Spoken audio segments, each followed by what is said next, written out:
పాండురాజు చనిపోయిన తర్వాత అక్కడున్న ఋషులు ఇలా మాట్లాడుకుంటున్నారు. పాండురాజు భూలోకం అంతటికీ చక్రవర్తి.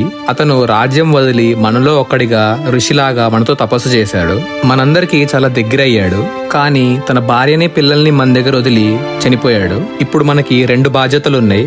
నంబర్ 1, మాద్రి పాండువి అస్థికలు కలెక్ట్ చేయటం. నంబర్ 2, ఆ అస్థికలతో పాటు కుంతిని వాళ్ళ పిల్లల్ని హస్తినాపురానికి చేర్చటం. అప్పుడు అక్కడున్న వాళ్ళ రిలేటివ్సే నెక్స్ట్ ఫార్మాలిటీస్ కంప్లీట్ చేసి పాండవుల్ని కూడా పెద్దవారిని చేస్తారు అని అనుకున్నారు.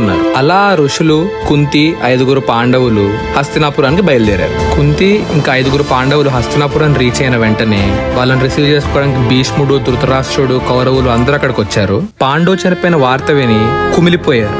పాండుకి, మాద్రికి 12 days ఫ్యూనరల్ చేశారు. ఆ 12 days కుంతి ఇంకా పాండవులు నేల మీద పడుకున్నారు. కానీ పాండు చనిపోయిన బాధలో ఊరు మొత్తం కూడా నేల మీదే పడుకుంది ఆ 12 రోజులు. ఈ సినారియో అంతా చూసి సత్యవతి గుండె ఇరిగిపోయింది, చాలా బాధపడింది. అప్పుడు అక్కడికి వ్యాసుడు వచ్చాడు. బాధపడుతున్న సత్యవతిని చూసి ఇలా అన్నాడు, తల్లి, మంచి రోజులు గడిచిపోయాయి. రాబోయే కాలం చాలా భయంకరంగా ఉంటుంది. చూడలేని, వినలేని ఘోరాలు జరగబోతున్నాయి. ఇంకా అన్ని వైపులా మాయా మోసమే నడుస్తాయి. అందరిలోనూ చీకటి కోణాలు బయటకు వస్తాయి. అలాగే కౌరవులు చేయబోయే దారుణమైన పనులకి ఇక్కడున్న వీరులందరూ మరణిస్తారు. సో ఈ వినాశనాన్ని ఎక్స్పీరియన్స్ చేయడానికి నువ్వు ఇక్కడ ఉండొద్దు, అడవిల్లోకి వెళ్ళిపో, యోగ మార్గం చూస్ చేసుకో అని అన్నాడు. ఆ మాటలు విని సత్యవతి, అంబిక, అంబాలిక హస్తినాపురం వదిలి వెళ్ళిపోయారు.